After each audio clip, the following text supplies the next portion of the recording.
How to make your playlist private on Deezer mobile. Hello guys, in today's video I'm gonna show you how to make your playlist private on Deezer mobile. First then open Deezer, and here you will find this heart icon here in the bottom corner. Click on it and then just click playlists,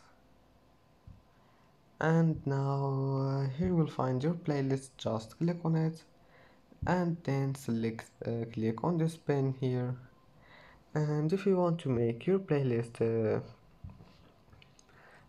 private, just enable this one here, private, and then click save, and that's it.